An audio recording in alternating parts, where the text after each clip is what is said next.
Nakaka-excite to mga manay. Meron na naman akong panibagong i-share sa inyo. Grabe solid to, lalo sa mga mahilig sa mango ice cream na may graham. I-try nyo tong recipe natin ngayon. The best to ngayong summer kasi panalong panalo dahil tagmangga na rin. Kaya naman sure na magagaya nyo to. Simple lang din yung mga kailangan nating sangkap dito. Madali nyong sundan. Kaya naman wag na natin patagalin. Umpisahan na natin. So dito nga pala mga manay, kailangan natin ng MY San Graham. Pero hindi natin to uubusin. Kailangan lang natin dito is mga 5 piraso ng Graham crackers. Ganyan.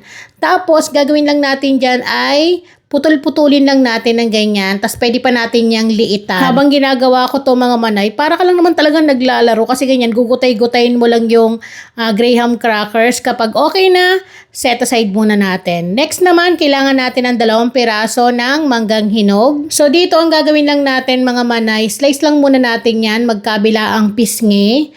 Kasi kukunin natin yung pinakalaman yan para may buo-buong mangga yung ating gagawing ice cream. So kung meron kayong pangkayod ng buko, pwede nyo pong gamitin yon. Pero ako, dahil nasa kabilang kitchen yon, tinatamad akong bumaba. Ganito na lang yung gagawin ko. Gagamit na lang ako ng kutsilyo tapos ng kutsara. So bali, i-slice ko lang siya ng ganyan. Parang nagde-design ka lang ng ganyan sa mangga. Ayan. Tapos mamaya kakayurin ko po yan ng kutsara mga manay. So, pwede nyo tong, kung ayaw nyo ng mangga, mga manay, meron din naman uso na ngayon yung avocado. Pwede nyo palitan ng avocado tong ating mangga para makagawa kayo ng homemade na ice cream avocado. Nakakatuwa lang kasi habang gumagawa ko dito, para ka lang naglalaro lang kasi hindi siya ganon kahirap gawin. So, yan, kinakayod ko lang yung mga laman. Then, kapag okay na, ilagay muna natin to sa chiller. Next naman natin, kailangan natin ng 2 pack ng all-purpose cream na 250 ml. Dapat chilled po ito overnight. Mas mainam po na nasa chiller po, wag po sa freezer ha. Kasi marami na nilalagay sa freezer. Pag nilalagay po sa freezer, mga manay, hindi na po magandang gamitin as in. Kaya dapat sa chiller lang po, overnight. Ganyan. Kapag natanggal na po natin sa pakete, gagamit tayo dito ng hand mixer. Pero kung wala kayo neto kahit whisk lang po mga manay, ay pwede nyo naman pong gamitin yon. So dito is kailangan lang natin siya na mag-volume bago tayo maglagay or mag-add ng 390 grams na condensed milk. Sa condensed milk naman po mga manay, kayo naman po yung masusunod kung ano yung trusted brand ninyo, ay pwede nyo pong itry. So lahat po ng isang lata na 390 grams ay ilalagay po natin dito. Then, mix lang po natin continuous. Tapos, gamit lang po tayo ng scraper o spatula para hanggang bottom and side ay mahalo po natin kasi minsan hindi po naaabot ng ating mixer. Tapos, continuous lang po ulit ang ating pag-hand mixer. Pwede rin kayong gumamit dito ng stand mixer kung meron kayo nun. So, mix lang po natin. Madaling-madali lang to mga manay. Wala pang 6 minutes yung pag-mix natin dito. Pero again, kung wala nga kayong hand mixer, walang problema mga manay. Kahit yung wire whisk lang ay pwedeng-pwede nyo na pong gamitin. So, dito ay okay na. Kaya ilalagay na natin yung ating na-slice or yung tinabi natin kanina na mangga. Hindi ko siya lalahatin mga manay kasi maglalagay pa tayo on top dahil medyo marami tong ating na-slice na mangga. Next naman natin, ilalagay na natin itong Graham crackers na pinagputol-putol natin. So, ilalagay ko niyan lahat kasi masarap pag maraming Graham. Parang mga manay, parang mango Graham din siya eh. Kaso, ang style nga lang nito is mala ice cream yung atake ng gagawin natin. So, imimix lang po natin ng ganyan. Then, kapag okay na, ay pwede na tayong gumamit ng mga paglalagyan natin na pwedeng ilagay sa freezer.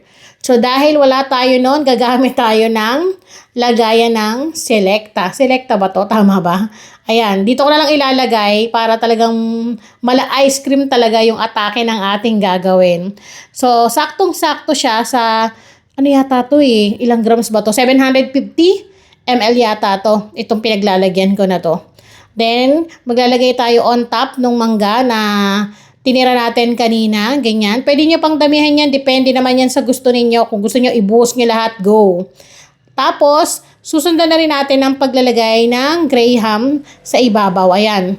Para may design siya kapag tumigas, magandang tignan. Tapos, itaktak lang po natin para masiksik Then, tatakpan natin, ilagay sa freezer, mas mainam overnight. At eto na!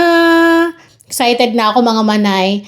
So, nilagay ko lang siya sa freezer ng mga 7 hours at nag-set na siya kagad. Dahil excited na kami rito sa bahay. Nung nalaman lang gumawa ko ng ice cream, tignan natin kung talagang totoong mala ice cream. Oh, san ka, di ba? Sabi nila, mas masarap pa daw sa ice cream na binibili. Siyempre, di ba?